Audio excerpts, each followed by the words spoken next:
Bonjour à tous, ravi de vous retrouver sur Public Sénat pour cette nouvelle édition de Sénat 360. Voici les titres. Dernière journée d'hommage aux victimes des attentats, une cérémonie solennelle en présence d'Édouard Philippe s'est tenue sur la place des Armes de Trèbes où ont été alignés les 3 cercueils des Audois assassinés par Radouane Lagdim. Le désarroi des banlieues après la démission du maire de Sevran, Stéphane Gatignon. Les élus de la Seine-Saint-Denis s'inquiètent de la politique menée en faveur des quartiers défavorisés. Le débat est à suivre. Suite de l'examen au Sénat de la proposition de loi centriste sur l'ouverture à la concurrence du transport de voyageurs, alors que Matignon doit trancher sur les gestes qui seront annoncés demain au syndicat pour désamorcer la grève SNCF. Et je vous rappelle que vous pouvez réagir à tous ces débats sur Twitter avec le hashtag Sénat360. Pour m'accompagner cet après-midi, on retrouvera Tam Tranui et Quentin Calmet en direct du Sénat. Le multiplex parlementaire, c'est tout de suite.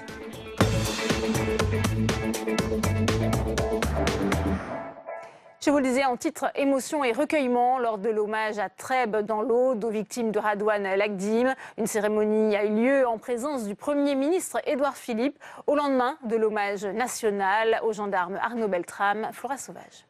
À Trèbes ce matin, l'émotion est palpable.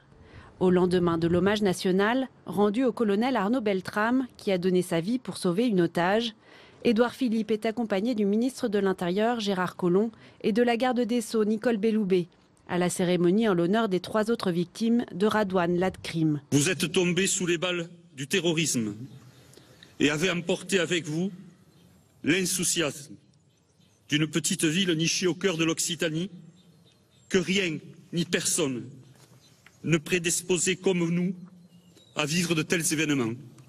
Les proches de Jean Mazière, de Christian Medves et de Hervé Sosna, morts sous les balles du djihadiste il y a une semaine, ont déposé des roses blanches sur les 3 cercueils avant que résonne la Marseillaise. Pour les habitants de Trèbes et de Carcassonne, l'acte de Radouane Lagdim reste incompréhensible. C'est inimaginable pour nous.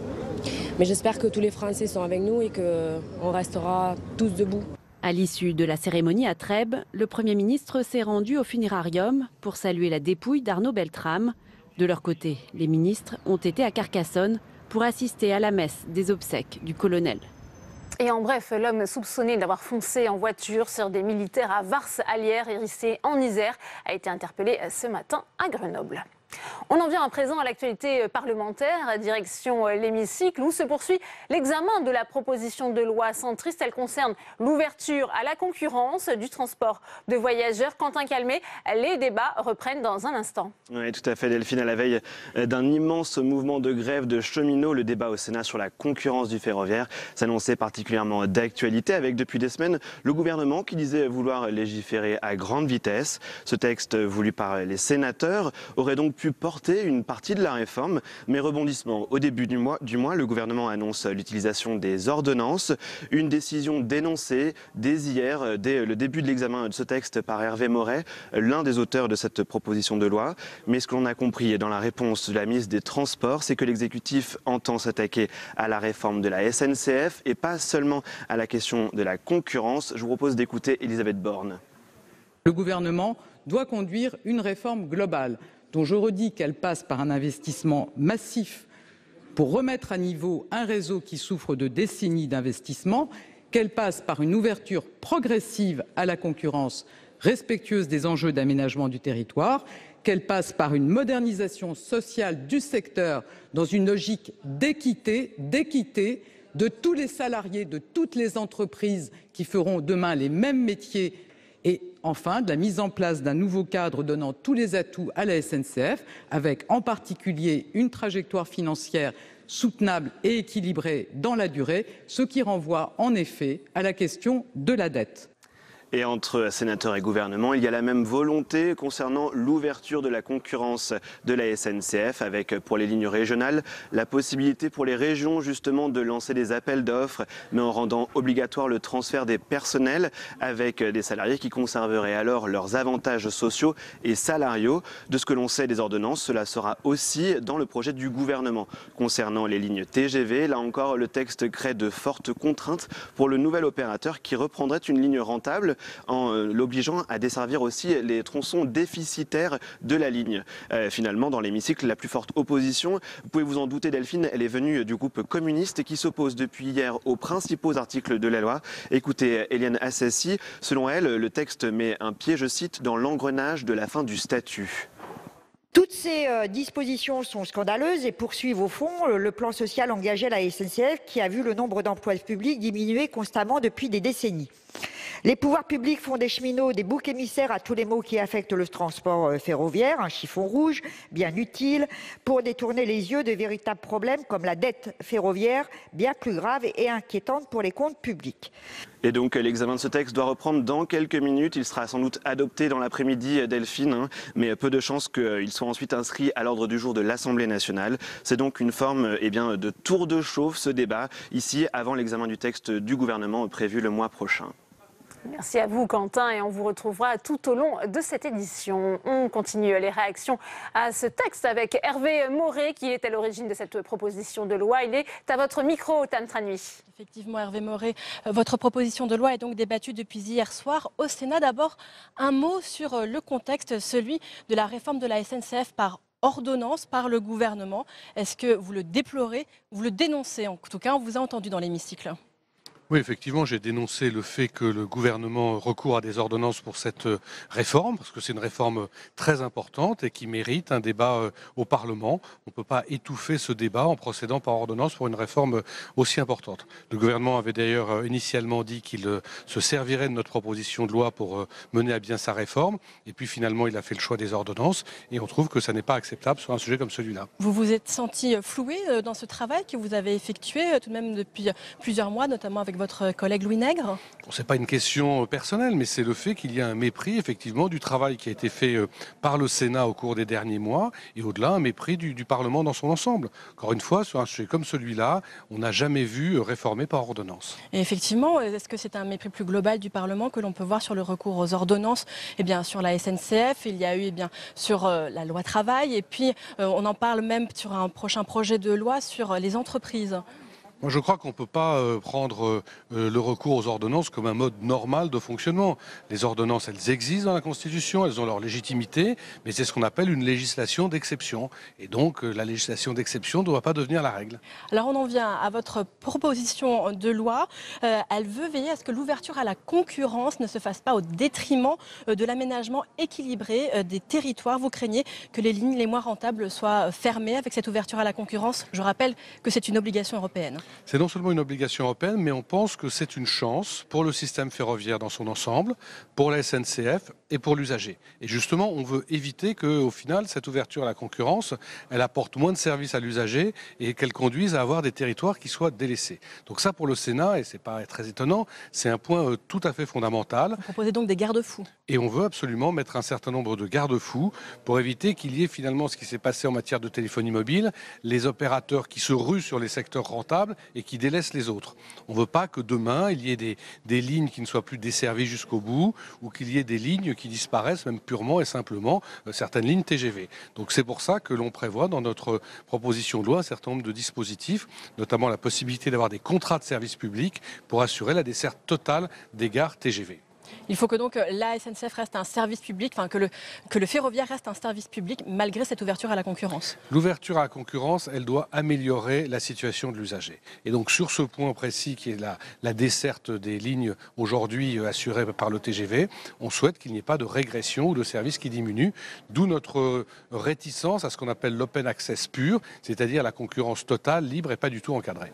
Un dernier mot, Hervé Maurey, et bien sûr les grèves qui se préparent, un mouvement de grève perlé sur les 3 prochains mois. Est-ce que vous comprenez la colère des cheminots? Écoutez, je comprends qu'il y ait une certaine inquiétude. Il y a toujours de l'inquiétude quand on veut réformer. En même temps, je crois qu'il faut aussi être réaliste. Ce que propose le gouvernement, de ce point de vue-là, me paraît très raisonnable. C'est-à-dire dire que pour l'avenir, ceux qui intégreront la SNCF auront un statut de droit commun. Et en revanche, ceux qui sont aujourd'hui, qui sont entrés sur la base d'un statut, puissent le garder jusqu'au bout. Je crois qu'on a une époque où il faut essayer d'harmoniser les régimes. Nos concitoyens aujourd'hui ne supportent plus tout ce qui peut, à tort ou à raison d'ailleurs, apparaître comme des privilèges, que ce soit chez les élus par exemple, ou chez les cheminots. Donc il faut arriver à harmoniser tout ça et à ce que le droit commun, à l'avenir, s'applique aux salariés de la SNCF. Bien, merci beaucoup Hervé Moret d'avoir répondu à mes questions. Merci à vous.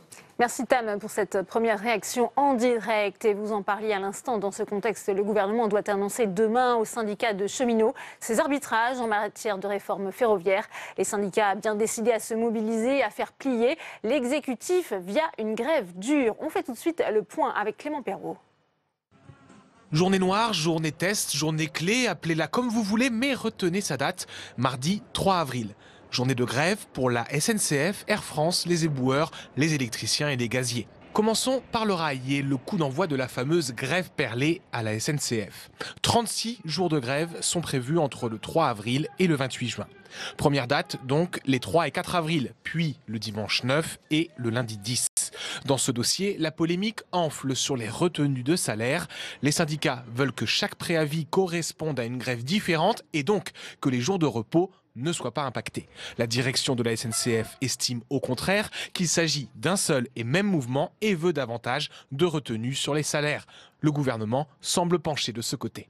Les Français ont bien l'impression que c'est un mouvement global, un mouvement de grève qui est annoncé, qui est global. Quand on a 18 préavis qui sont déposés, on peut considérer que c'est un mouvement global. Deuxième dossier chaud, Air France. Là aussi, plusieurs jours de grève. Dès demain, vendredi, premier préavis concernant les personnels de bord. Des perturbations sont prévues, mais peu d'annulations.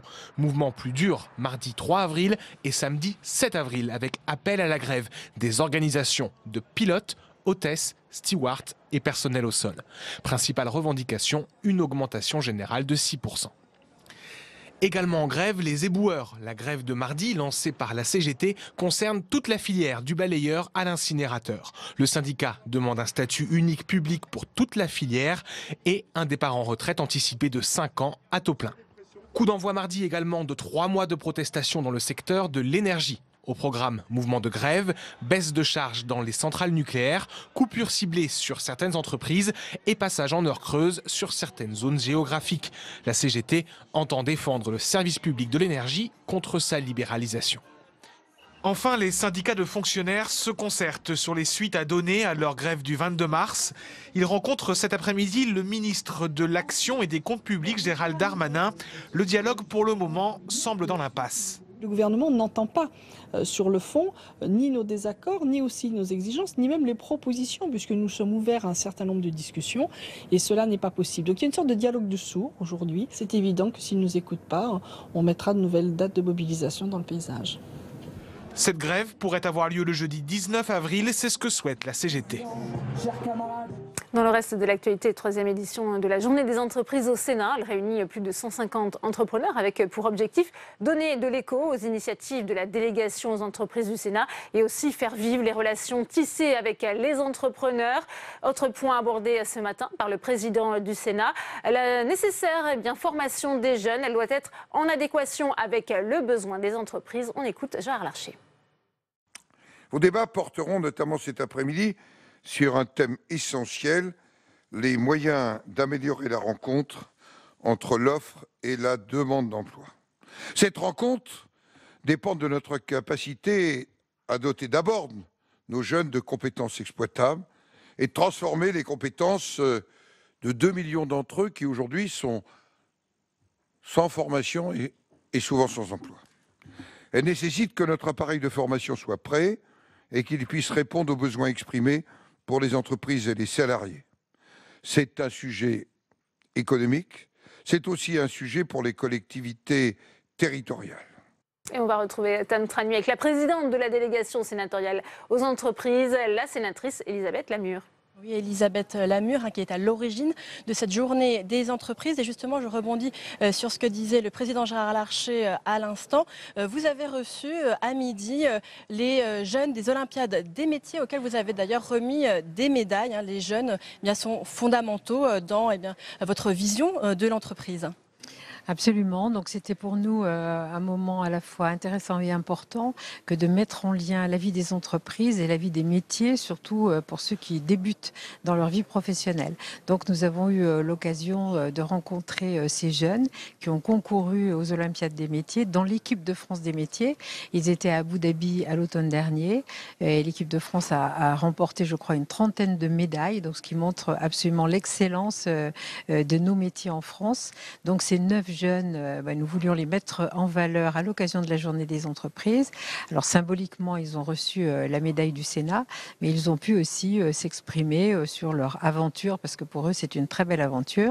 Et ils représentent un certain nombre de métiers dans des secteurs très différents qui vont de l'esthétique à la taille de pierre. Alors ce matin, il a été également question de la question du cycle de vie d'une entreprise. Comment peut-on mieux accompagner la création d'entreprises en France et parfois la disparition de ces entreprises? Alors c'était tout à fait le thème de la matinée. Mon collègue Olivier Cadic travaille sur le sujet.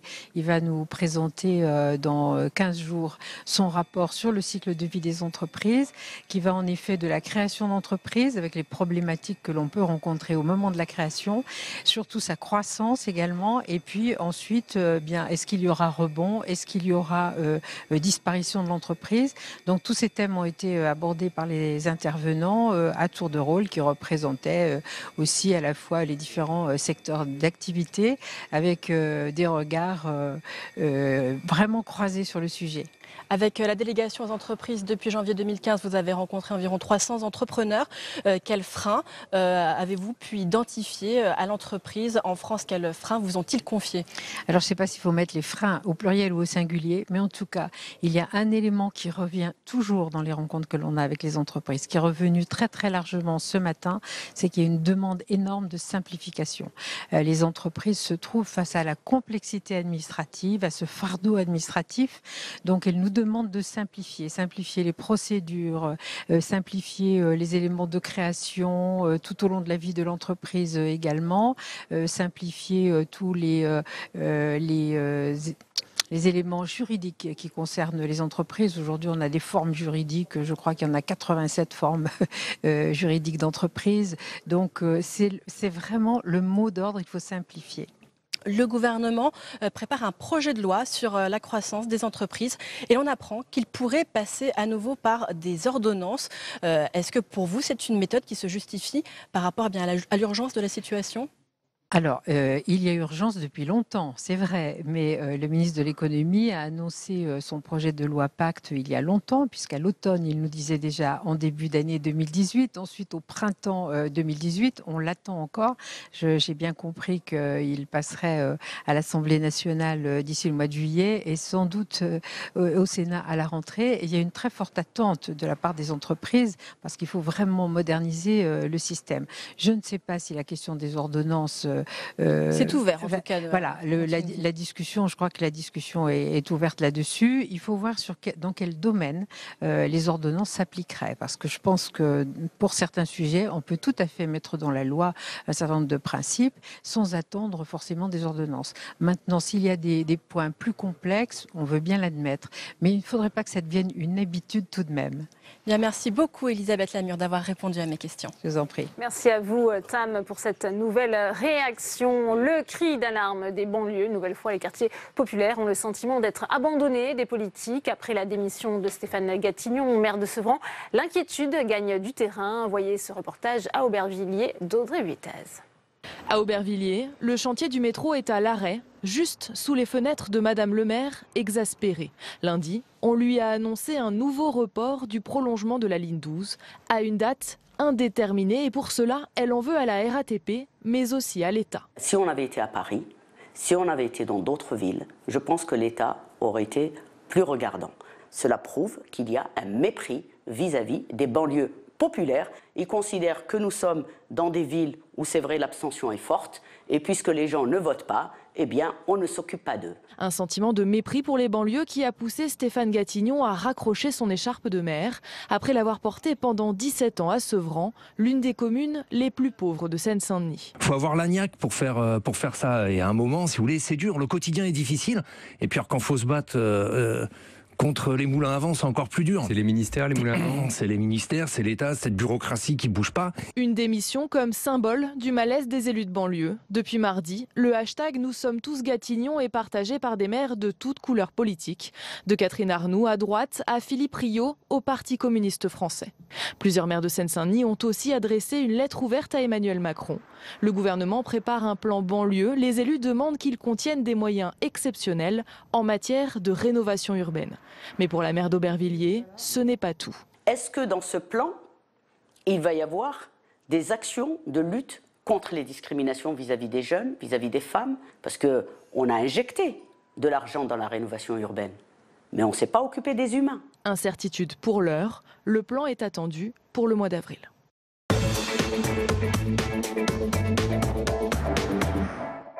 Et on ouvre le débat sur ce plateau avec mes invités. J'ai le plaisir d'accueillir Philippe Rio. Bonjour, merci d'être avec nous. Vous êtes maire communiste de Grigny. Merci d'avoir accepté notre invitation. Arnaud de Belenet est également sur ce plateau. Bonjour, sénateur à La République En Marche de Seine-et-Marne. J'accueille également Bruno Béchiza. Bonjour, merci d'être avec nous. Vous êtes le maire LR d'Aulnay-sous-Bois. Et puis Jean-Philippe Assensi nous a également rejoint. Vous êtes fondateur de l'Agence pour l'éducation par le sport, président de l'association Bleu Blanc Zèbre. Je voudrais vous en faire réagir, Arnaud de Belenet, à ce que disait la maire d'Aubervilliers. Est-ce que finalement il y a peu d'intérêt de la part de l'exécutif pour ces quartiers en raison justement de la forte abstention? Les gens ne votent pas, donc pas la peine de s'en occuper.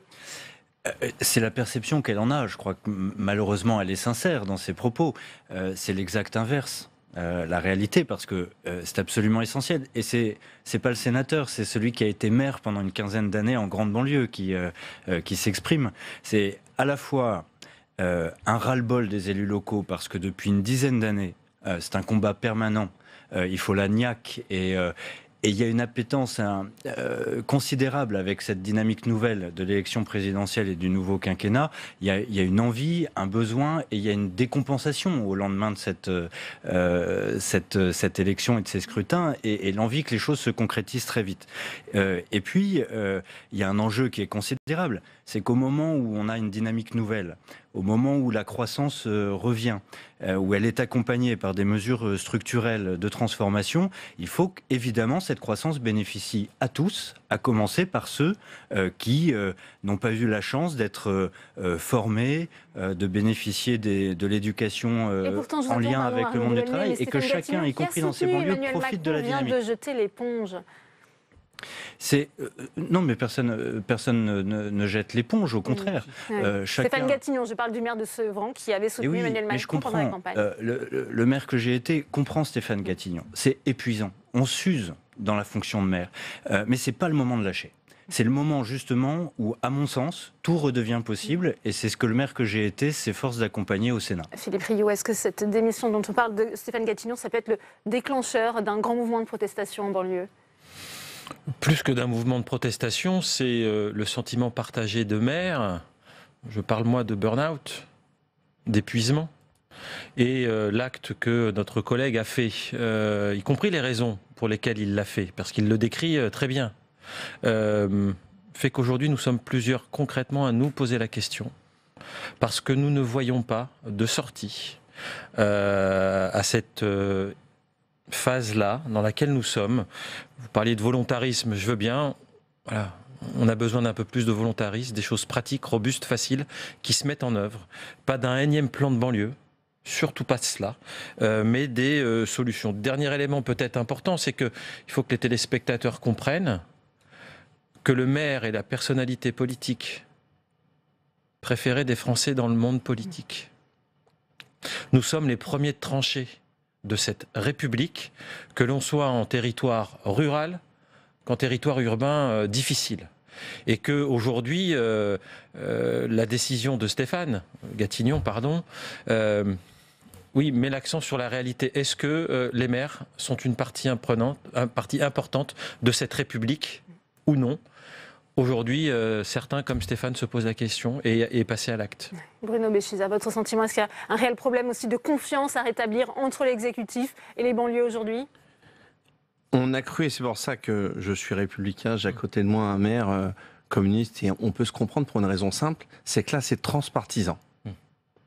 On n'est pas sur de la querelle politico-politicienne.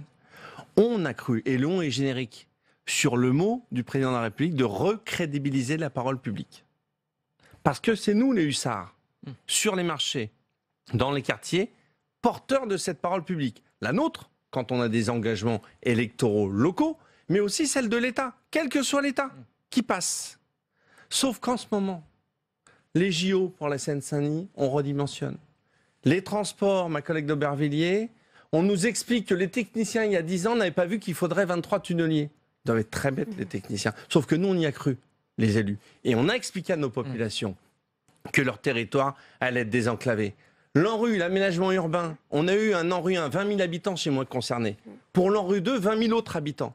Depuis 2012, on nous avait dit 5 milliards. Le président Hollande est parti, il n'y a pas eu 1 milliard et 1 euro de dépensés concrètement dans le quartier. Le président Macron arrive, promet à Clichy-sous-Bois 5 milliards de plus. Je vais faire une campagne en 2020, municipale, où les habitants de mon quartier en rue 2 n'auront pas vu le commencement de début de travaux. Tout est dépensé en études, en réunions. Donc oui, et à côté de ça, on nous enlève nos subventions pour continuer à faire notre boulot.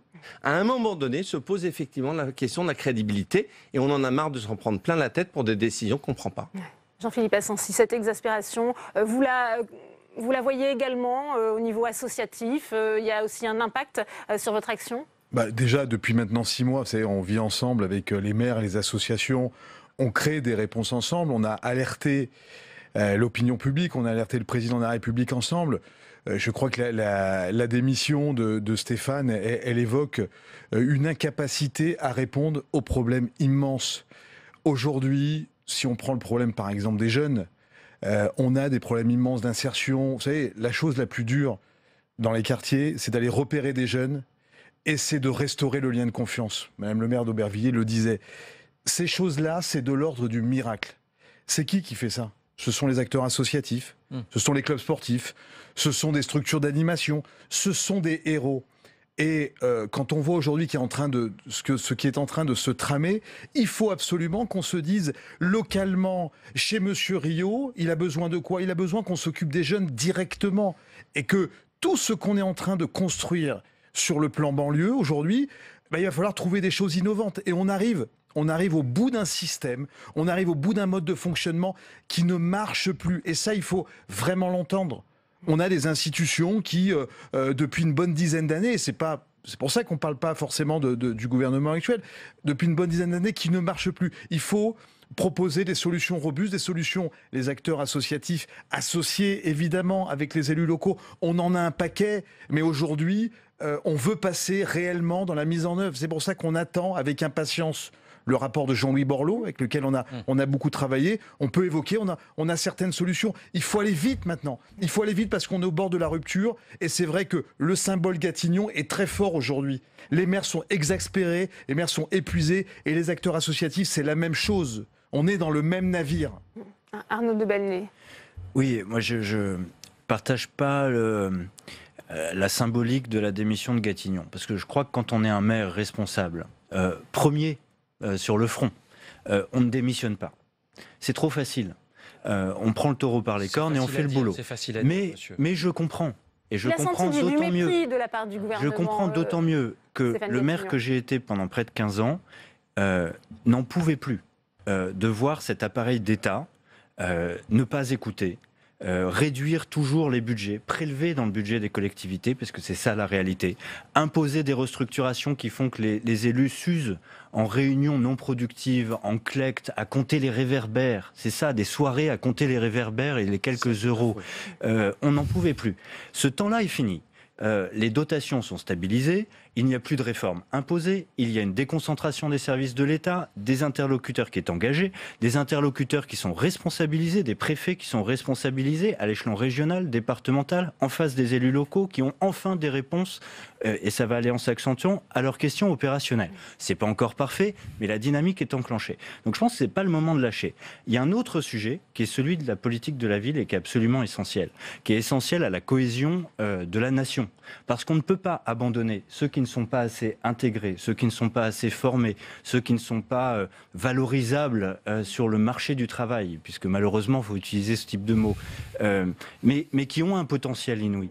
Et ça, c'est la politique de la ville. Et oui, c'est ce que Stéphane Gatineau explique dans son interview au Monde. Les jeunes ont besoin de vrais métiers, pas des petits boulots précaires. Et là, on est dans la dentelle, parce que c'est chaque maire, avec son tissu associatif, avec sa population, qui sait ce qui est adapté, et Bleu Blanc Zèbre est l'incarnation de cette action en dentelle, chacun des acteurs locaux sait ce qui est adapté à son territoire, et c'est ça l'enjeu, c'est que le gouvernement, vite, arrive à faire ce travail à l'échelon national de dentelle locale. Avec et cette ça ne promesse, peut se faire qu'avec les élus mobilisés sur le front, ne lâchant rien et ne démissionnant pas. On sait qu'Emmanuel Macron avait promis une enveloppe de 10 milliards d'euros pour l'ANRU, et pour autant, vous craignez finalement la mort à petit feu de cette agence pour la rénovation urbaine. Moi, je ne crois plus aux promesses, à ces grands plans qui nous donnent du rêve et qui, en fin de compte, causent plus de déception qu'autre chose. Je reprendrai les propos de notre collègue d'Aubervilliers, Myriam Derkaoui. Elle dit une chose, il faut faire l'ANRU, tu en as parlé, mais je crois que l'important, c'est le pacte éducatif que nous devons conclure durablement dans ce pays, se dire pendant 10 ans, réinterrogeons l'intervention de l'éducation nationale dans nos quartiers, parce que dans une ville comme Grigny, c'est 50% des élèves qui sortent du système scolaire sans diplôme. C'est pas la politique de la ville elle seule qui va résoudre cela, c'est bien une refondation de l'école, durablement. L'autre sujet déterminant, c'est la question des compétences et de la langue française. Dans les quartiers politiques de la ville, c'est 20% d'illettrisme et d'illettronisme. Si on n'a pas un plan, je pense notamment à ce qu'est en train de faire Thierry Lepan avec l'Agence de la langue française pour la cohésion sociale, si nous n'avons pas les choses faciles à mettre dans les territoires pour réussir ce grand plan de la langue française et augmenter les compétences de base pour ensuite, je n'emploierai pas votre mot, vous comprendrez pourquoi, de valorisation de nos talents dans l'entreprise. Mais en tout cas, pour que, effectivement, on remonte à niveau 20% d'illettrisme dans nos quartiers. C'est un plan national du vivre ensemble que nous devons faire. Bien évidemment, il y a l'ANRU, mais moi j'insiste beaucoup sur ces deux choses, le pacte éducatif national et la question de la langue française et de la montée des compétences de base. Qu'est-ce qu'il faut justement pour remédier à cette situation selon vous, Bruno Béchina ? Juste compléter, parce que je pense qu'on ne peut surtout pas ici dire j'ai la solution. On est tous d'accord, mais quand même, oui, on peut compléter les propositions. Mais l'ANRU n'est pas que la mesure technique. L'ANRU, c'est pas que la mesure urbaine. Non seulement l'ANRU 2, ce qui était intéressant, je l'avais salué, alors que c'était un gouvernement socialiste qui l'avançait, c'est qu'on parlait enfin de développement économique. Ça, c'était une avancée. Mais c'est surtout recrédibiliser, je le répète. En 2014, j'ai fait une campagne dans un quartier en disant ici, parce que ça a été le président de la République de l'époque l'a dit, vous aurez une enveloppe en rue 2 et on va refaire l'école, on va recréer quelque chose ensemble. Je vais refaire une campagne en 2020, sauf si je démissionne d'ici là. Et cette campagne, j'irai dans ce même quartier dire que des millions d'euros ont été dépensés, mais qu'il y a zéro effet dans le quartier, parce que finalement, c'est une administration qui s'accaparait l'argent. Il y a un problème de crédibilité de la parole publique, vous le ressentez aussi, Jean-Philippe Assensi ? Il y a un problème, effectivement, d'une incapacité à provoquer des changements. On a beaucoup réfléchi, on a beaucoup d'acteurs qui travaillent sur le tutorat, sur le mentoring, sur le coaching. Je crois qu'on a besoin de proposer d'autres solutions aux jeunes, d'identifier des parcours nouveaux. On a des grands leaders associatifs qui font un travail incroyable. NQT, Mosaïque RH, les Cordées de la Réussite, la FEV, qui touchent des milliers de jeunes. Donnons la possibilité à ces acteurs-là de créer des parcours. Nous, hier, ici au Sénat, on a lancé les coachs d'insertion des jeunes. C'est quoi ? c'est la possibilité à des éducateurs sportifs de créer des parcours, d'aller chercher des jeunes. Il faut aller chercher des jeunes un par un. On a 20% des jeunes qui décrochent depuis plus de 25 ans. C'est des milliers de jeunes sans diplôme et sans emploi dans ces quartiers. Il faut aller les chercher un par un. Il faut de l'ambition, mais il faut des moyens. Un jeune qui est inséré à la mission locale, ça coûte environ 4 000 €. Eh bien, ces milliers de jeunes, il faut des moyens importants. Il faut financer jeune par jeune des parcours innovants. Il faut une autre promesse. Je pense qu'aujourd'hui, la jeunesse, c'est vraiment le gâchis de la République. Ils sont sur le toit du monde, dans le sport, dans la culture. Pourquoi ils ne le seraient pas dans l'entreprise? Donnons un signe, donnons un nouvel espoir pour cette jeunesse avec des choses qui sont beaucoup plus simples et faisons ce qu'on n'a jamais tenté. Et je pense que ces parcours sont une idée nouvelle qui peut toucher des centaines et des centaines de jeunes dans les villes de nos élus. Arnaud de Belenet, beaucoup d'élus et d'associations disent finalement le rapport de Jean-Louis Borloo, c'est un peu notre dernier espoir. Il y avait cette promesse, je le rappelais, d'une enveloppe multipliée par 2 pour l'ANRU. C'est ce que va annoncer Jean-Louis Borloo, selon vous ? Honnêtement, j'en sais rien. Jean-Louis a une personnalité qui fait qu'il est difficile de le rendre prévisible. Mais au-delà de ça, il y a un sujet d'argent et de moyens, évidemment. Et par les temps qui courent, c'est compliqué, mais ce sujet-là mérite une mobilisation financière. Mais au-delà de ça, il y a un sujet de confiance, de libération des énergies locales en partenariat avec l'État, dans le cadre d'un travail et d'une relation cofondée. Et il faut un petit peu de temps. C'est ce travail-là de refondation, de partenariat nouveau qui est engagé. Il suppose une confiance mutuelle. J'ai conscience que les liens de confiance demandent un petit peu de temps à se tisser, mais ce travail de dentelle, de libération des énergies, de partenariat demande un petit peu de temps. Donc je comprends l'impatience. L'élu que j'ai été comprend l'impatience des territoires, mais il faut avoir conscience que oui, il faut des moyens, mais il faut aussi un petit peu de temps dans une relation de confiance à bâtir qui suppose que les territoires tiennent bon, soient pleinement mobilisés et qu'en face, il y ait effectivement un gouvernement qui accompagne et qui soit pleinement mobilisé. Peut-être que les signes de la mobilisation n'ont pas été assez forts ces dernières semaines. Oui, Philippe Rio, je vous vois effectivement acquiescer. Oui, c'est pas le sentiment que nous avons. Vous le savez, nous avons engagé le Tour de France après l'appel de Grigny. Nous avons été à Roubaix, nous avons été à Mulhouse ensemble, nous avons été à Sevran. On va aller à Paris courant avril, ensuite à Alaunes près du Mans et à la Seine-sur-Mer. Je suis pas tout seul à dire qu'on a un sentiment d'incompréhension, de mépris, voire d'humiliation par moment. C'est la raison pour laquelle la colère, elle est réelle et il faut que tout le monde comprenne qu'elle est transpartisane. Les territoires sont matures. Je crois que c'est la nouvelle donne. L'autre nouveau sujet, c'est la crainte que l'on peut avoir lorsqu'on nous annonce un ANRU des compétences qui s'appelle le programme d'investissement sur les compétences, où rendez-vous compte, on nous dit, et c'est plutôt bien, 15 milliards d'euros vont être injectés pendant 5 ans en direction de 1 million des jeunes invisibles, les sans emploi, sans formation, qui sont dans nos quartiers majoritairement, un peu sur les territoires ruraux, mais principalement dans nos quartiers, et 1 million des personnes les plus éloignées de l'emploi. Cette masse d'argent, 15 milliards d'euros, la question c'est comment elle atterrit sur notre territoire et comment les solutions que nous portons avec les acteurs locaux. Et c'est ça la nouvelle donne.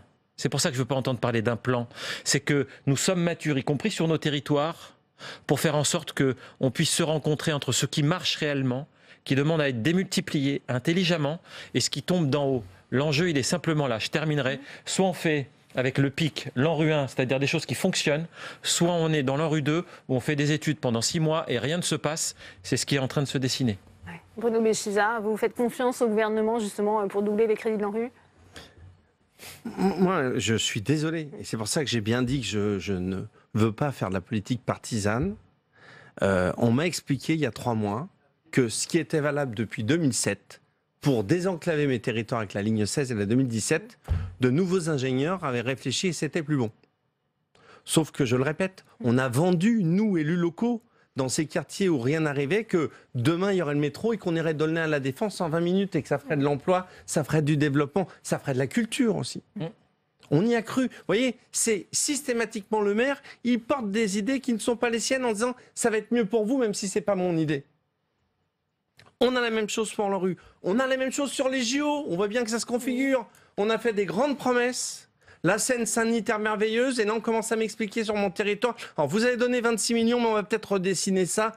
Ça n'est plus possible. Donc, c'est pas une histoire de faire confiance ou non au gouvernement.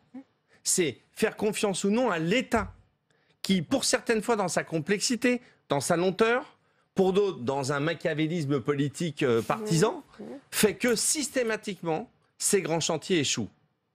Et à la fin, un jour, les gens ne nous écouteront plus. Et là, ce sera effectivement grave. Sur les conséquences, pardon, je donne la parole à Arnaud de Belenet, Jean-Philippe Assincy, comment vous sentez aujourd'hui effectivement les banlieues françaises? Il y a aussi cette impatience qu'on voit chez les élus, elle est là aussi chez les habitants, chez les jeunes? Bien sûr, vous savez, depuis 6 mois, on travaille très très durement avec l'ensemble des acteurs, élus, associations, institutions. On a joué le jeu de la démarche participative. Je crois qu'il faut recréer une épopée. On n'a qu'une envie, acteurs associatifs, c'est notre boulot de s'occuper des gens. On n'a qu'une envie, c'est d'aller chez vous, élus locaux, et de travailler. Il faut recréer une ambiance forte, avec des nouvelles choses, avec un nouvel espoir. Il faut redonner confiance. Je parlais de ce lien de confiance avec les habitants. Souvenons-nous quand même que dans ces territoires, vous avez des territoires où vous avez plus de 50% de jeunes au chômage. C'est plus possible. C'est plus possible et ces jeunes qui sont au chômage, ça nous concerne, ça me concerne, ça les concerne à tous. Recréons une ambiance et c'est vrai que la chance qu'on a aujourd'hui d'avoir travaillé avec Borloo qui à la fois a une expertise sur le sujet et a su nous donner quelques clés. On est prêt, on est là, on a envie d'en découdre, on a envie de s'occuper des gens. Donc on est vraiment très impatient maintenant de pouvoir mettre en pratique tous les programmes que l'on a. Je terminerai en disant l'entreprise. L'entreprise, il faut absolument recréer des passerelles entre les jeunes et l'entreprise. L'entreprise, moi je prends un exemple concret parce qu'on a une action avec les banques. Les banques recrutaient il y a plus de 3 ans à Bac+2. On leur a proposé un deal sur des jeunes sans diplôme et au chômage. 80% de réussite. On a plus de 150 jeunes qui sont rentrés au Crédit Agricole, au Crédit Lyonnais, sans diplôme, dans les quartiers les plus durs de France, sur des métiers compliqués. Il faut lancer un appel à toutes les entreprises. C'est possible pour demain recruter des nouveaux talents dans l'ensemble des entreprises françaises. Arnaud de Belenet, je reprends les propos de Stéphane Gatignon qui explique que son but a toujours été de péter le ghetto. C'est ça qu'il faut faire aujourd'hui, Arnaud de Belenet. Mais pour que le ghetto n'explose pas dans quelques années, nous avons le devoir de réussir. Et nous avons le devoir de réussir, pas seulement sur ce sujet de la politique de la ville et de nos banlieues. Nous avons le devoir de réussir le défi de l'insoutenabilité de la dépense publique, ce qui est une contrainte supplémentaire, de relibérer les énergies. C'est un défi national. Nous avons le devoir de réussir la prise en compte et l'adaptation de notre système d'éducation et de notre système économique, mais aussi de la vie de nos collectivités face à la réalité du monde dans lequel nous vivons, que ces mutations internationales, notamment économiques, nous y soyons prêts. C'est ce travail de transformation que nous avons le devoir de réussir. Et dans ce cadre-là, pour renouer la confiance qui est nécessaire entre l'ensemble des acteurs, parce que nous avons besoin de tout le monde. Le pays a besoin de tout le monde sur cette séquence de la vie de notre pays. Il faut le lien de confiance. Et je préfère, pour reprendre l'exemple du Grand Paris Express, je préfère un gouvernement qui nous dit « Nous avons un problème de financement, nous avons un problème de faisabilité technique. Voilà le calendrier qu'il est possible de réaliser. On se dit franchement les choses et ça nous oblige à décaler de quelques années certains projets, mais nous réalisons tout. Je préfère ce type de discours que le discours dont on a trop souvent pâti dans nos territoires, qui est « vous inquiétez pas, vous aurez, on vous donnera, ne cherchez pas à savoir quand et comment, vous aurez en temps et en heure et finalement rien ne vient ». Je préfère ce discours de vérité parce que la vérité et la sincérité du discours de l'État implique sa crédibilité et induit cette relation de confiance qui est nécessaire à l'action collective. Rapidement, Philippe Rio. Les déclarations d'amour, c'est super. Simplement, au bout d'un moment, il y a un passage à l'acte. Quand cet été, il y a une triple peine qui s'abat sur les quartiers populaires où des associations ferment parce qu'il y a suppression des contrats aidés, lorsqu'il y a 10% de moins sur une enveloppe politique de la ville qui fait 460 millions dans le budget de l'État, 0,42% du budget de l'État, c'est pas grand-chose. Quand on baisse l'APL et que d'un autre côté, et en même temps, il y a une baisse de l'ISF de 3 milliards d'euros, ça interroge. Et Il ne peut y avoir qu'objectivement une perte de confiance. Quand vous mettez en parallèle ces deux choses-là, et les habitants des quartiers populaires et les acteurs associatifs et les fonctionnaires qui y travaillent, parce qu'il y a aussi des fonctionnaires qui y travaillent dans la proximité, eh bien monsieur, il y a rupture de confiance. Donc j'entends l'appel, je participe d'ailleurs extrêmement activement à la co-construction de cette feuille de route. Simplement, disons-nous les choses tranquillement. Un rendez-vous dans 15 jours avec la remise des propositions de Jean-Louis Borloo. Merci messieurs, merci à tous les quatre d'être venus en débattre sur ce plateau. À présent, on retourne dans l'hémicycle où, vous le savez, le Sénat termine l'examen d'une proposition de loi sur la réforme ferroviaire. On va faire le point avec vous, Quentin Calmet. Oui, les sénateurs qui débattent cet après-midi de la cession aux régions du matériel roulant ainsi que des ateliers de maintenance, car le texte débattu depuis hier aborde toute une série de mesures liées à l'ouverture à la concurrence. Autre exemple avec la question de la gestion des gares, c'est ce qui est débattu en ce moment même dans l'hémicycle. Avec cette concurrence, la SNCF ne peut plus rester le gestionnaire de ces lieux. La proposition de loi créerait ainsi une nouvelle filiale de la SNCF appelée Gare et Connexion, avec une personne cet après-midi dont l'expression est particulièrement scrutée. Delphine, vous vous en doutez, c'est Elisabeth Borne, la ministre des Transports. Sur chacun de ces sujets, on cherche à connaître l'avancée de la réflexion de l'exécutif, mais la ministre réserve l'avis du gouvernement, préférant un avis de sagesse et expliquant que les discussions avec les syndicats sont en cours. Et voilà Delphine, il reste encore maintenant 19 amendements sur 68 déposés ici au Sénat. Merci à vous, Quentin. 222 villes moyennes vont bénéficier du plan du gouvernement pour la revitalisation des centres-villes. Elles vont bénéficier d'une aide de plus de 5 milliards d'euros sur 5 ans, alors que le Sénat a également fait part de ses propres préconisations sur ce sujet. Cécile Assixou. Des vitrines vides, des rideaux baissés, des habitats délabrés. 600 villes en France sont aujourd'hui touchées par un mal français, la désertification de leur centre-ville. Pour y remédier, le gouvernement propose un plan, 5 milliards d'euros pour 222 villes moyennes sur 5 ans. Pas suffisant pour le sénateur Rémy Pointreau, co-rapporteur d'un groupe de travail sur la revitalisation des centres-villes.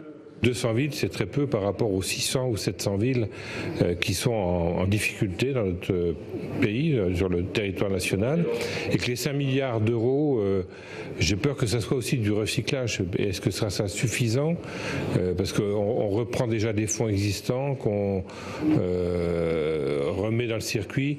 Moi, je pense que c'est pas à la hauteur de l'enjeu. Être à la hauteur de l'enjeu, les sénateurs de la mission sur la revitalisation travaillent depuis 9 mois sur le sujet. Et après des dizaines d'auditions et déplacements, ils comptent faire une proposition de loi. La différence du travail que nous faisons au Sénat, c'est que nous essayons de mettre en place un mouvement structurant pour les centralités. Je crains que ce plan cœur de ville du gouvernement se cantonne dans le correctif. Revoir les normes pour faciliter la rénovation de l'habitat, créer des outils pour moderniser le commerce ou encore rectifier les règles d'installation commerciale.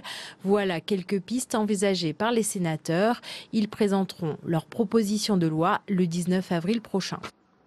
Et pour aller plus loin sur ce sujet, Pierre Cantet, directeur des études du cabinet d'urbanisme Bérénice, est notre invité. Il répond aux questions de Saveria Rojek. Le face-à-face, c'est tout de suite.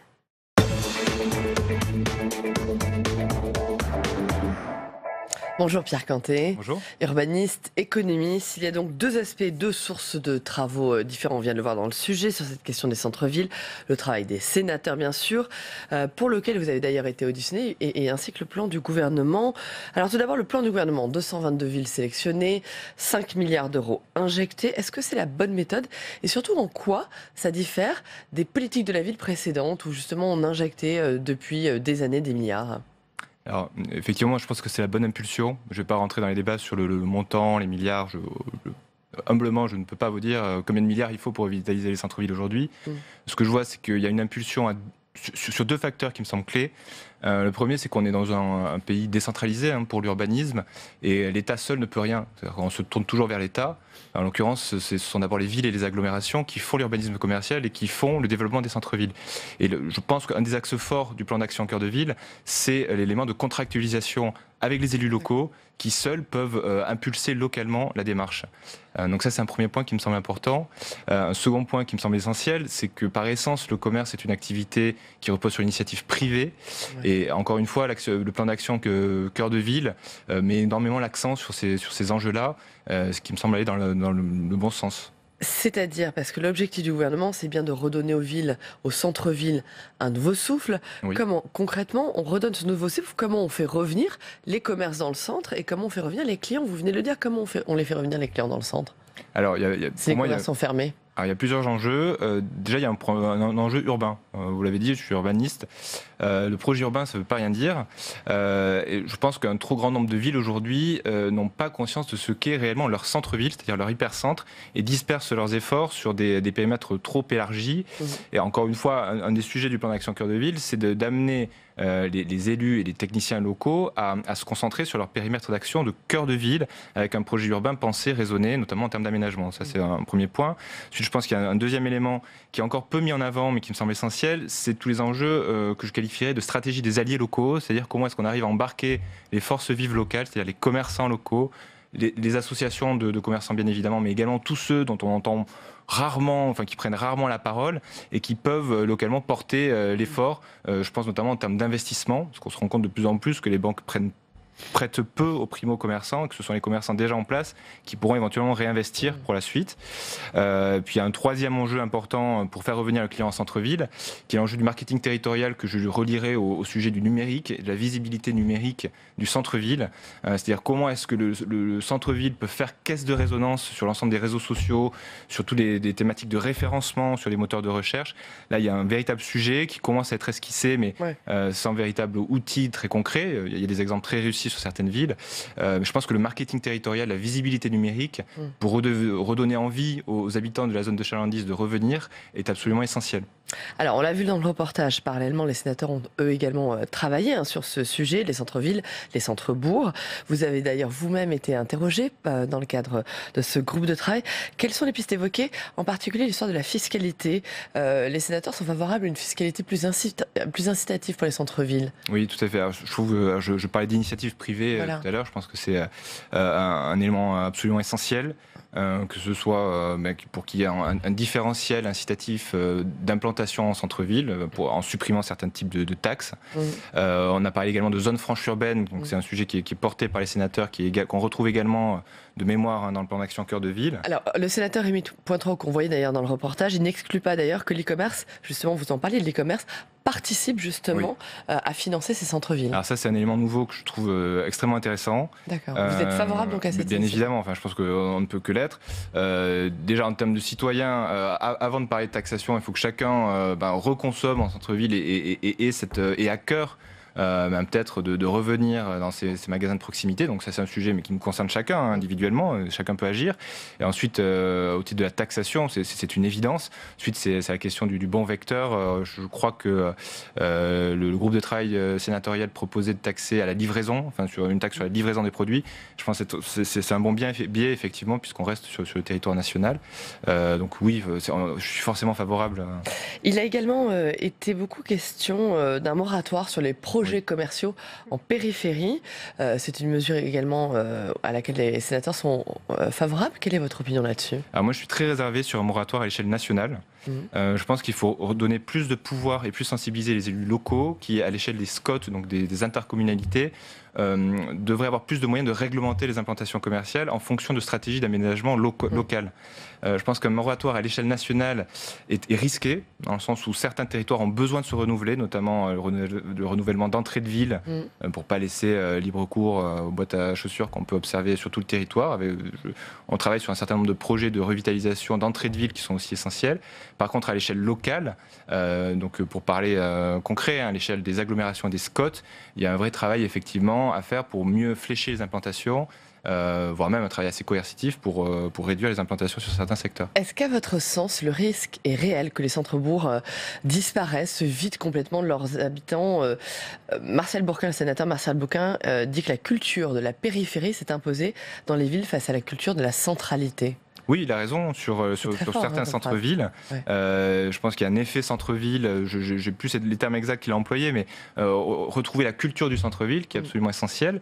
Alors je ne généraliserai pas l'ensemble du territoire, c'est-à-dire qu'on voit... Alors, je ne reviendrai pas sur la question des métropoles qui sont extrêmement dynamiques sur leur centre-ville, les villes touristiques également, mais aussi certaines villes moyennes qui ont su prendre le sujet dans le bon sens et qui aujourd'hui sont extrêmement attractives.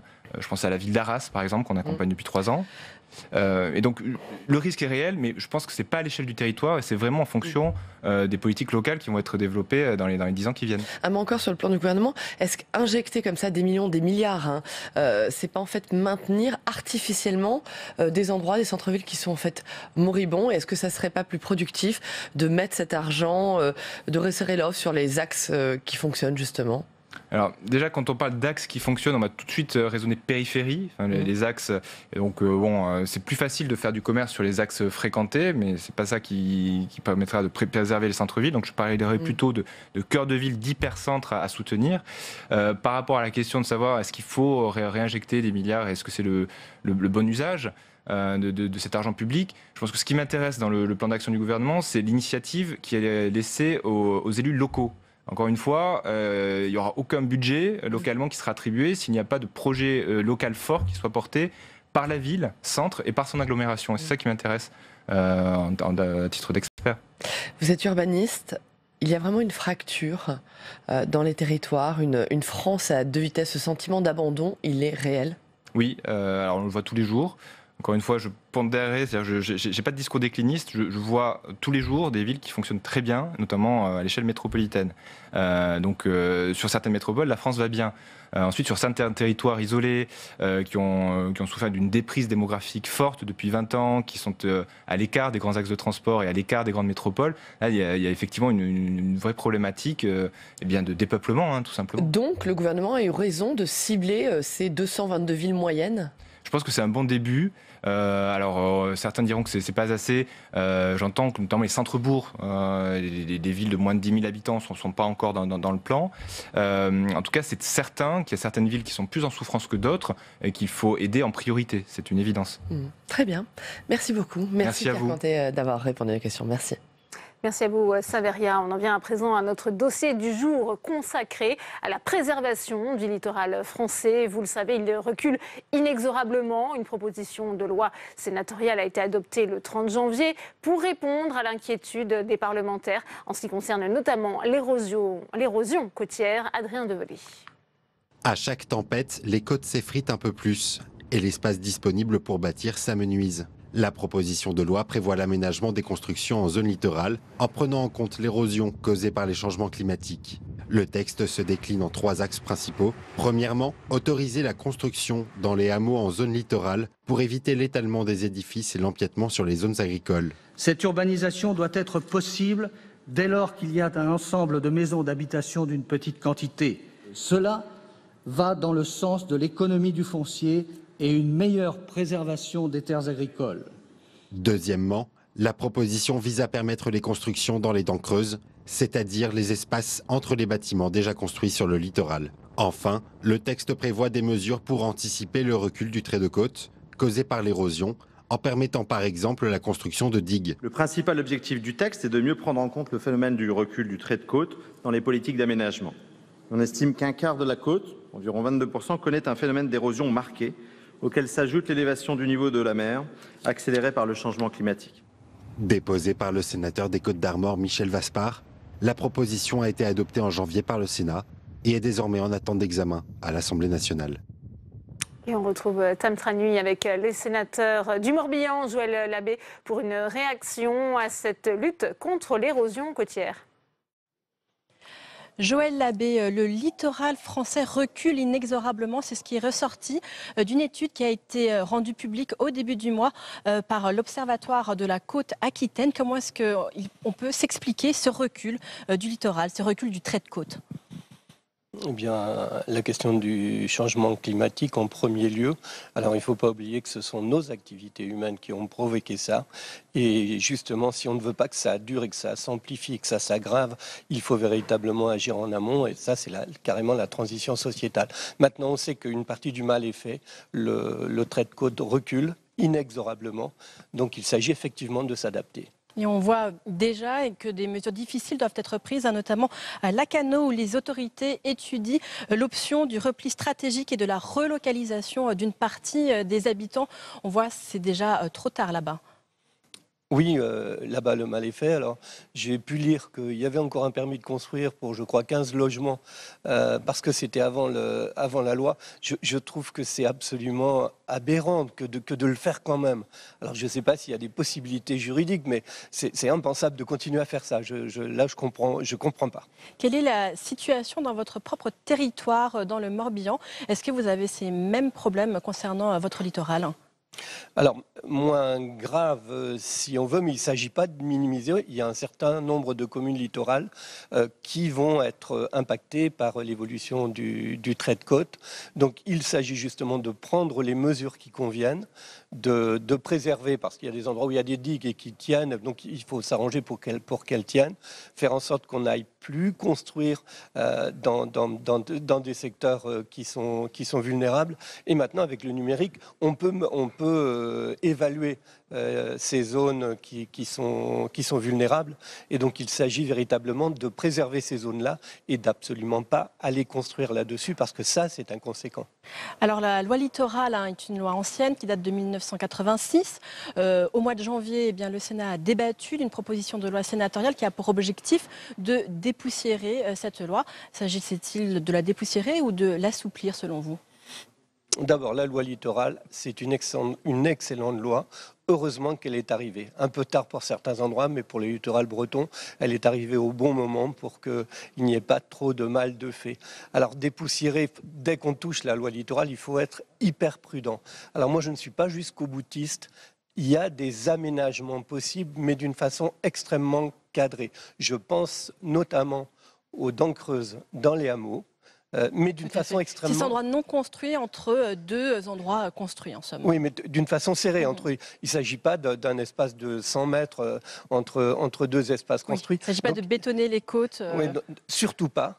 Et puis là, on ne parle pas des côtes, on parle des hameaux, donc on n'est pas dans la bande des 100 mètres, mais les hameaux, là, il y a des endroits qui ne seront plus jamais agricoles, pour lesquels il y a tous les services et les réseaux qui y passent. Pour moi, un assouplissement dans ce sens-là, mais d'une façon extrêmement cadrée, et qu'on n'aille pas retoiletter la loi littorale, surtout pas. En somme, le texte était équilibré pour vous ?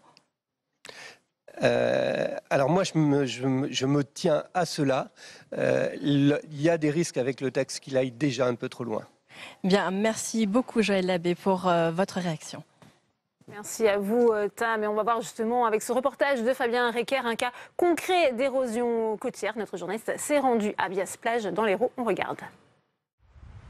Elle monte inexorablement. À Vias-Plage dans l'Hérault, Philippe Robert gère un camping sur le front de mer. Il est aux premières loges pour constater l'érosion du littoral. Il y a 20-30 ans, la plage n'avait rien à voir avec ça. Il fallait marcher des dizaines de mètres pour pouvoir accéder à la mer. C'était au moins le double, voire le triple de la plage actuelle. Le dernier coup de mer du mois de mars a fini d'achever la dune. Philippe Robert a déjà dû reculer une rangée d'emplacements de son camping. Aujourd'hui, la disparition de la dune menace son activité.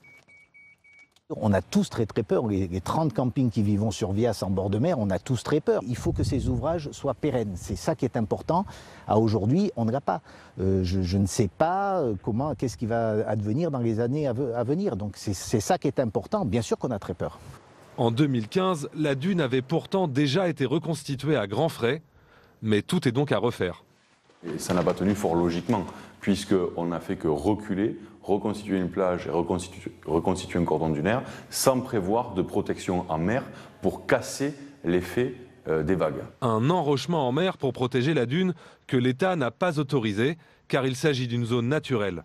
Résultat, 4 millions d'euros engloutis par les vagues et une polémique. Une association de riverains dénonce un gaspillage d'argent public. Le maire s'en défend. Engager autant d'argent public en 2015 et voir le résultat, effectivement, ce n'est pas satisfaisant. Cet argent, il a été engagé en 2015, contraint et forcé. Parce que si nous ne faisions pas les travaux en 2015, nous perdions, nous, collectivités locales, les cofinancements européens de l'État, de la région et du département. Élus et professionnels attendent de l'État qu'il autorise l'enrochement en mer au large de cette zone naturelle. Car celle-ci abrite une importante activité économique. Vias-Plage est la deuxième destination de tourisme en plein air d'Europe.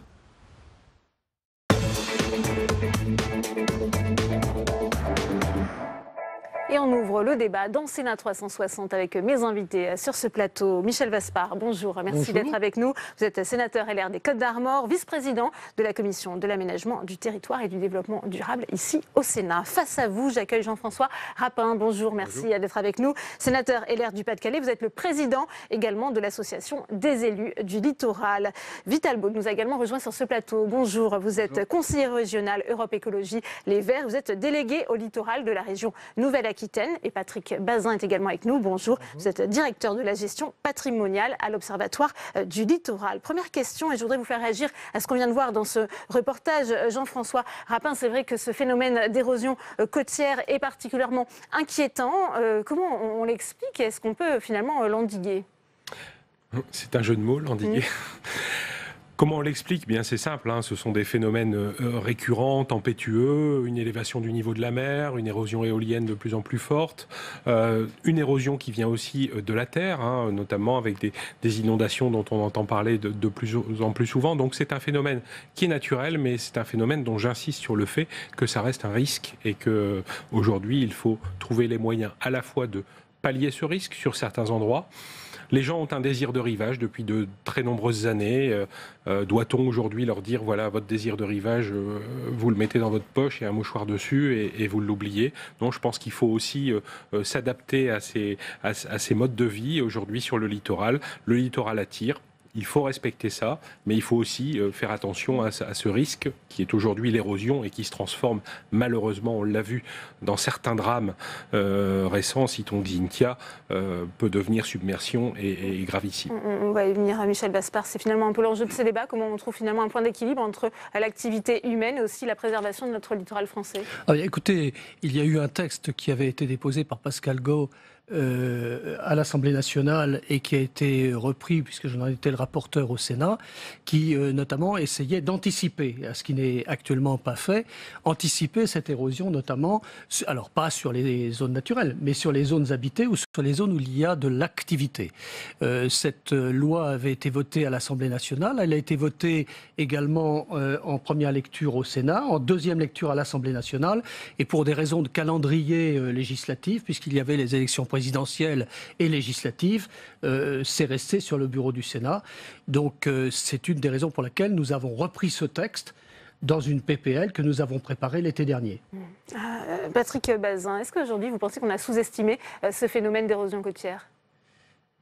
Non, il était surtout oublié, en fait. Depuis toujours, le littoral est un espace mouvant, surtout sur les espaces dunaires. Le sable est quelque chose de meuble. Quand on le prend dans la main, il ne tient pas.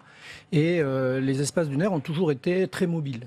Les hommes l'évitaient d'y construire. Et aujourd'hui, le désir de rivage a fait qu'on a construit sur les dunes, et pendant une période relativement calme, le dernier siècle.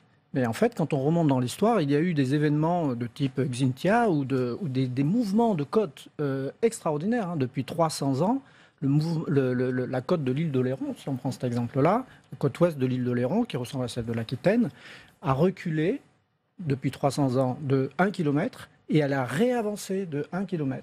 Et aujourd'hui, elle recommence à reculer. Donc en fait, ce sont des phénomènes cycliques qui vont être bien sûr aggravés par le changement climatique. Vital Baude, est-ce qu'on a construit aujourd'hui un peu aussi les yeux fermés sur le littoral français, malgré la loi littorale qui date de 86 ?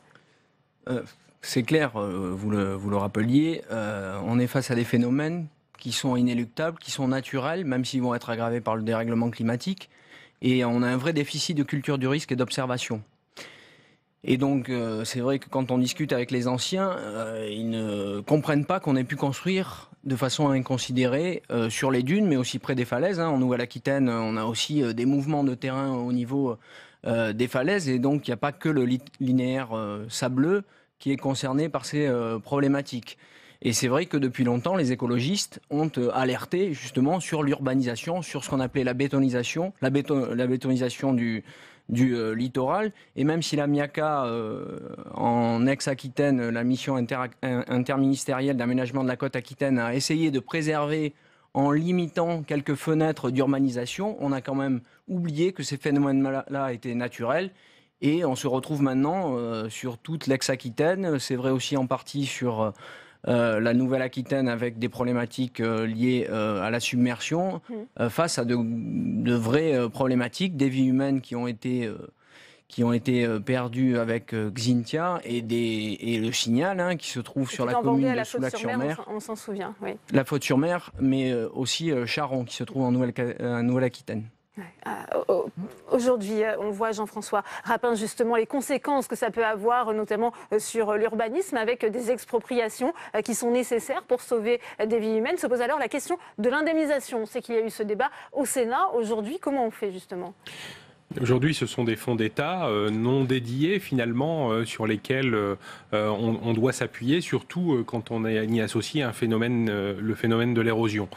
Michel Vaspart, dans sa proposition de loi, avait soulevé ce sujet. On l'avait soulevé précédemment dans la première proposition de loi, en essayant d'allier le fonds Barnier à cette question. Certes, on comprend que ce soit difficile. Alors le fonds Barnier, il a été créé en 87, c'est pour les cas justement d'expropriation pour les risques naturels majeurs. Effectivement, le fonds Barnier est un fonds dédié, mais aujourd'hui, le problème est celui de l'érosion, de la capacité à certains endroits de pouvoir reculer, d'exproprier. Et à partir du moment où on n'a pas configuré la zone comme une zone à possible submersion, le fonds Barnier n'est absolument pas utilisable. Donc l'idée, c'est peut-être de créer un fonds spécifique, mais quand on dit fonds spécifique, il faut une recette en face, il faut aller la chercher. Et donc c'est tout l'enjeu du dispositif qui pourrait être proposé, d'un fonds spécifique créé avec une recette dédiée pour pouvoir s'y attacher. Alors, avant de vous donner la parole, Michel Vaspart, je vous propose d'écouter Brune Poirson, c'est la secrétaire d'État auprès de Nicolas Hulot. C'était sa réponse lors de l'examen de la proposition de loi, c'était au mois de janvier, on l'écoute.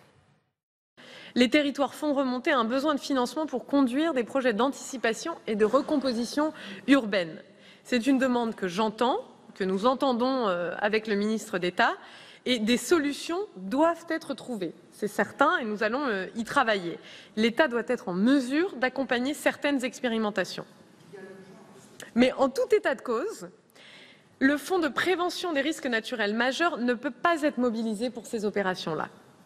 Le fonds Barnier est un fonds qui est lié à la prévention des risques. Il n'a pas vocation à financer des opérations d'aménagement, comme ce serait le cas précisément ici, dans le cas d'un recul de trait de côte. Michel Vaspart, justement, alors à qui doit revenir cette question de l'indemnisation ? Écoutez, là, évidemment, chacun se renvoie la balle.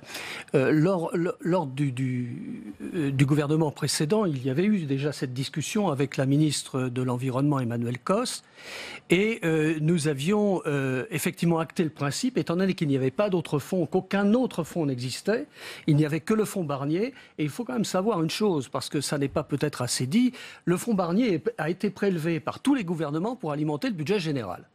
Et cette fois-ci, dans le cadre du budget 2018, c'est encore pire, parce que cette fois-ci, il est plafonné. On a retiré, le gouvernement a prélevé 71 millions et il l'a plafonné à 130 millions d'euros.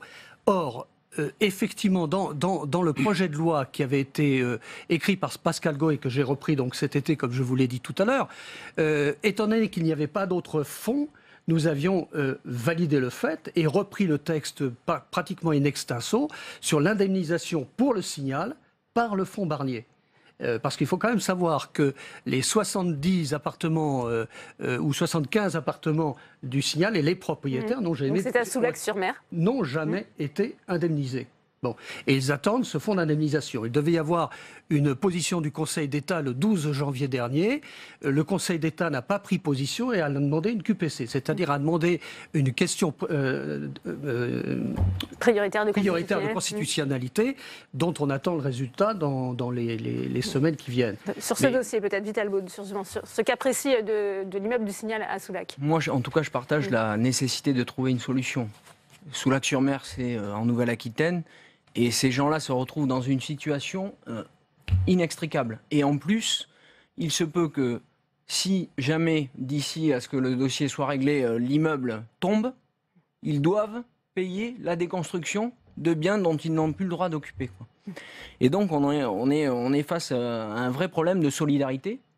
Et le tout étant de trouver le mécanisme qui va permettre, ou le périmètre de solidarité. Est-ce que c'est la commune? Est-ce que c'est l'intercommunalité? Est-ce que c'est il y a la GEMAPI qui va rentrer en ligne de compte aussi, qui introduit une nouvelle façon de financer des problématiques liées à ces types de risques. Encore faut-il préciser si l'érosion sera éligible. Une réponse avait laisser entendre que ça serait le cas, mais en effet, on ne peut pas rester dans ces situations-là, là où aujourd'hui, en plus, en Nouvelle-Aquitaine, avec le GIP Littoral, on établit des stratégies locales de gestion de la bande côtière qui engendrent, qui amènent les... Jean-François Rapin, il faut préciser que la GEMAPI, c'est sur la gestion des milieux aquatiques. Oui, mais au-delà de la GEMAPI, si vous voulez, on sent très bien qu'on va rentrer en discussion... je pense, dur avec le gouvernement, en pensant que le gouvernement veut retirer l'érosion d'un problème de risque, justement pour qu'il ne soit pas cautionné et financé par le fonds Barnier. Or, les élus d'aujourd'hui, enfin, de nombreux élus, et je pense les représenter pour la plupart ici, disent, comme moi, ils écoutent leur président en disant l'érosion d'aujourd'hui, c'est la submersion de demain. Donc si l'érosion n'est pas un risque, qu'est-ce que c'est ? Je voudrais qu'on parle aussi des solutions finalement, parce qu'on voyait dans le reportage, dans l'Hérault, la question de l'enrochement, c'est parfois une solution décriée, Patrick Bazin. C'est une solution qui peut être décriée. Alors ça dépend beaucoup des endroits en fait où on se trouve. Il y a des endroits qui sont urbanisés, où il y a des enjeux importants et où on ne peut pas imaginer demain de délocaliser ces populations brutalement. On voit bien le problème sur le Signal. Et là, il faut trouver des moyens de protection et on n'a pas d'autre choix. En revanche, il y a beaucoup d'endroits où des espaces existent, des espaces naturels entre la mer, qui est en train de monter, de grignoter, et les enjeux humains. Et là, comme disait quelqu'un dans le reportage, il faut éviter de mettre des enjeux, d'installer des habitations ou des aménagements humains. Et ces milieux naturels, loin d'être des zones perdues, ce sont des endroits qui vont amortir la mer, qui vont donner ce qu'on appelle de la résilience au territoire. C'est-à-dire que la mer va venir, elle va grignoter, puis elle va repartir, et puis elle va déposer des sédiments. Et de ce fait-là, ces milieux-là vont protéger ce qu'il y a derrière. Nous, c'est ce qu'on essaye de faire avec des expérimentations, parce que c'est facile de le dire, mais après, il faut essayer de tester. Et c'est ce qu'on essaye de faire dans des projets qu'on a actuellement sur plusieurs territoires en France. Mais quels sont les moyens aujourd'hui qu'on possède aujourd'hui pour évaluer justement ce risque de submersion marine, Michel Baspard? Alors, submersion marine, ça, en tout cas, au niveau du recul du trait de côte, le gouvernement a commandé au CEREMA une étude sur l'ensemble du territoire français sur la prévision qu'on peut mettre en œuvre sur l'ensemble du littoral français, de façon à ce que les élus locaux aussi aient un certain nombre d'informations, de façon à ce que les collectivités puissent prendre en charge éventuellement un certain nombre de dispositifs. Et c'était d'ailleurs une des raisons de la fameuse loi dont on parle, l'anticipation du recul du trait de côte, de façon à pouvoir maintenir des activités littorales là où il y a des activités littorales, en prévoyant le recul de ces activités, si vous voulez, en fonction du recul du trait de côte qui serait accepté et partagé par l'ensemble des acteurs. Et le risque que nous avons par rapport à la réponse de Brune Poirson, à mon avis, je vous le livre tel que je le ressens à titre personnel, c'est on a le sentiment que le gouvernement aujourd'hui veut que ça ne devienne qu'un aménagement du territoire, et on a un peu le sentiment qu'ils veulent se désengager du recul du trait de côte et de ses conséquences. Et là, si c'est le cas, attention, danger. Sur les solutions, Jean-François Rapin, aujourd'hui. Oui. Alors, Michel a raison quand il parle effectivement d'observation et de dispositifs mis en place. Il y a beaucoup d'initiatives, notamment des initiatives venant de l'État, sur des gouvernances antérieures. Le Comité national de gestion du trait de côte, qui est un outil de suivi. Il y a des initiatives régionales, je pense au ROLNUP, le réseau d'observation littorale normand et Picard, auquel s'associe la région Hauts-de-France, dont je suis membre. Donc je pense que toutes ces initiatives sont bonnes, et ça veut dire en tout cas que le sujet est important. Mais à un moment, il va falloir faire la synthèse. Il va falloir faire la synthèse pour donner une perspective d'avenir. Moi, je suis tout à fait d'accord avec Patrick Bazin quand il nous explique que ce n'est pas le président d'un conseil de rivage qui va démentir ça, qu'il est important d'avoir aussi des espaces naturels qui seront demain peut-être des zones de tampons.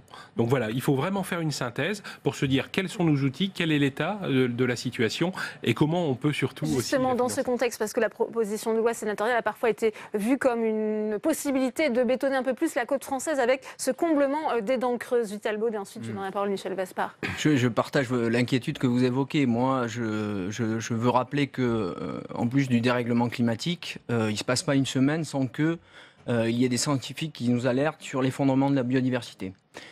Et donc, tout ce qui consiste à continuer à poursuivre et à aggraver l'étalement urbain et aussi sur le littoral, de mon point de vue, est un problème et ne va pas dans le bon sens. Donc, cette initiative qui consiste à permettre, en plus de chercher des solutions pour adapter l'urbanisation sur le littoral face à ces risques, à mettre un coin dans la loi littorale, moi, m'inquiète. Et donc, c'est quelque chose contre lequel je me battrai. Je rejoins en revanche la nécessité d'observer. Nous avons en Nouvelle-Aquitaine l'Observatoire de la Côte-Aquitaine, qui est le plus ancien observatoire et qui suit ça. Et s'il y a 50 ans, nous avions eu cette connaissance, cette observation, on aurait évité de faire un certain nombre d'erreurs. Michel Vaspart. Alors écoutez, moi je crois qu'il ne faut pas mélanger les choses. Il y a le recul du trait de côte qui touche un certain nombre de parties du littoral français. Et en ce qui est la question que vous posiez sur l'article 9, en définitive, de la PPL sur les dents creuses, sur l'accès à la mer des professionnels. Alors quand je dis l'accès à la mer, c'est pas la route, hein, bien entendu, c'est pouvoir accéder dans le cadre de sa profession. Comme c'est le cas dans la PPL également, de pouvoir mettre éventuellement du photovoltaïque sur les terrains ou sur les anciennes carrières, si vous voulez, notamment sur les communes littorales. Ça n'est pas remettre en cause la loi littorale, ce n'est pas vouloir bétonner le littoral. Et je suis, en ce qui me concerne, à titre personnel, comme la plupart de mes collègues, excessivement attaché à la loi littorale. Sauf que ce n'est pas la loi de 86 qu'on veut faire évoluer, c'est l'excès de jurisprudence. Puisque c'était une loi très ouverte, il n'y avait pas de décret d'application. Ça, c'est pendant une dizaine, 15 ans, il n'y a pas eu beaucoup de recours. À partir du moment où il y a eu des recours, la jurisprudence a fait son œuvre, et on ne peut pas lui reprocher, puisque le législateur ne s'en est pas occupé. Mais écoutez, on veut d'un côté économiser du foncier. On a, suivant les endroits en France, c'est un outil qu'on met à disposition, on n'est pas obligé de l'utiliser.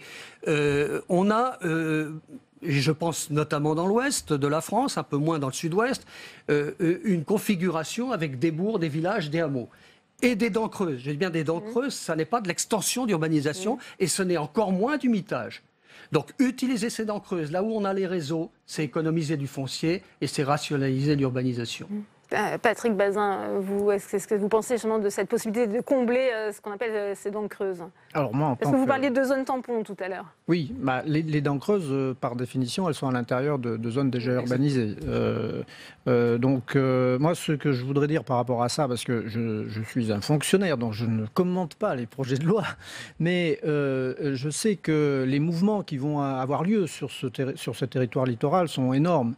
Et donc forcément, la loi littorale, qui a été faite à une époque où le changement climatique n'existait pas, va devoir évoluer pour prendre en compte ces problèmes de relocalisation, ces problèmes de mouvement côtier. À ce moment-là, il faudra forcément se poser la question, et c'est le sens du projet de loi d'ailleurs de Mme Gau et qu'a repris M. Vaspart, cette nécessité de penser le mouvement, la dynamique, va forcément nous obliger à repenser un certain nombre de dispositifs qui sont plutôt statique aujourd'hui. Alors Jean-François Rapin et ensuite Vital Baude. Oui. Patrick Bazin dit ce que je défends depuis 3 ans, c'est-à-dire que la loi littorale, excellente loi, votée à l'unanimité, dont tous les élus du littoral se sont appropriés la bonne composition, n'avait pas pris en compte à l'époque ces sujets. Elle n'avait pas pris en compte non plus l'évolution des énergies marines renouvelables, elle n'avait pas pris en compte l'évolution du désir de rivage, elle n'avait pas pris en compte un tas d'éléments qui aujourd'hui nécessitent forcément, au regard du mode de vie, au regard de l'évolution naturelle qu'on constate, d'être intégrés. Et ça n'est pas une modification pure et dure de la loi littorale qui est proposée là. Moi, j'ai été maire d'une commune où 83% du territoire est protégé. Et qui a poursuivi son développement économique, c'est une petite commune, et qui a été un des plus gros développements économiques de son arrondissement sur le littoral. Donc ça veut bien dire, sans pour cela avoir des contestations majeures sur les documents d'urbanisme, etc. Même pas de contestation du tout.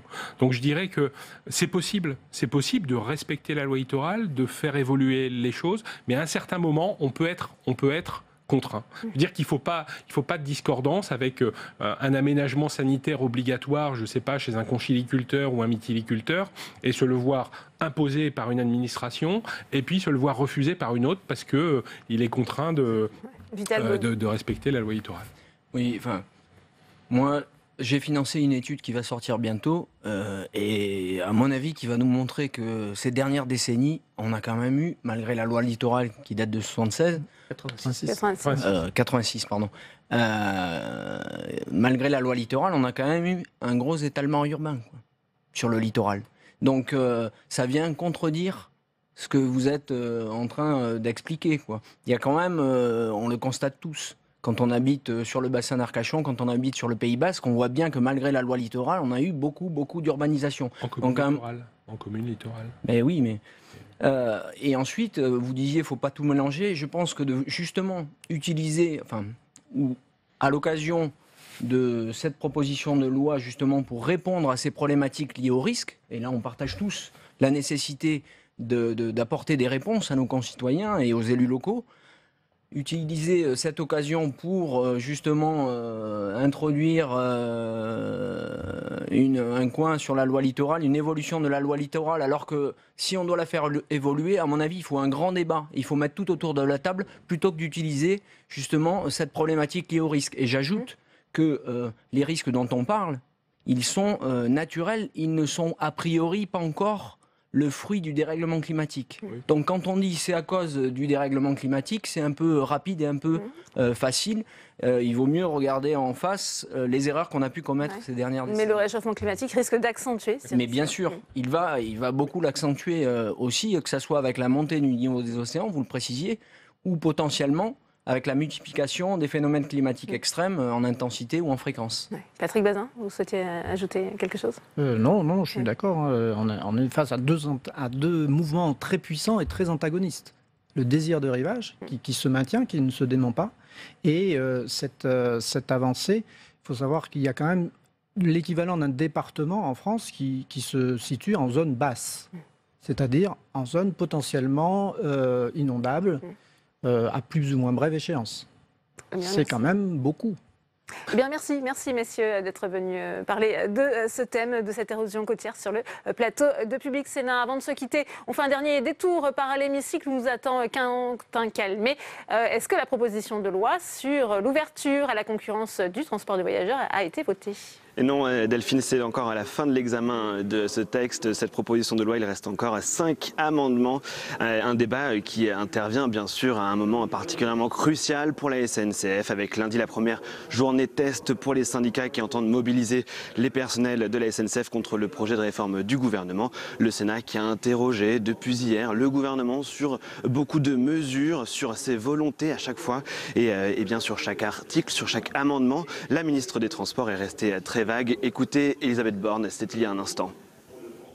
Les discussions étant en cours et par respect pour l'ensemble des interlocuteurs avec qui nous menons ces concertations, il me semble normal de ne pas vous donner aujourd'hui la position du gouvernement sur ces sujets qui sont très importants, qui sont à la fois très importants pour le secteur ferroviaire mais aussi très importants pour notre politique intermodale et voilà, pour l'amélioration de la mobilité de tous nos concitoyens. Mais je vous rassure, nous aurons l'occasion, dans le cadre notamment de l'examen du projet de loi qui a été présenté en Conseil des ministres le 14 mars et dont la discussion démarre la semaine prochaine à l'Assemblée nationale, d'en redébattre dans votre Assemblée. Et donc le débat ici, eh bien, il passe plutôt pour une forme de tour de chauffe. La réforme de la SNCF, c'est un des sujets chauds, voire brûlants des prochaines semaines. Avec Delphine, des annonces sur les ordonnances qui pourraient intervenir dès demain de la part d'Édouard Philippe. Merci beaucoup Quentin. Et on vient de l'apprendre, Nicolas Sarkozy va être renvoyé en correctionnel pour corruption et trafic d'influence à la Cour de cassation. L'ancien chef de l'État est soupçonné d'avoir cherché à influencer un haut magistrat pour obtenir une décision favorable dans le cadre de l'affaire des écoutes. C'est la fin de cette édition. Merci à vous de l'avoir suivi. Très bonne soirée à tous et à mardi.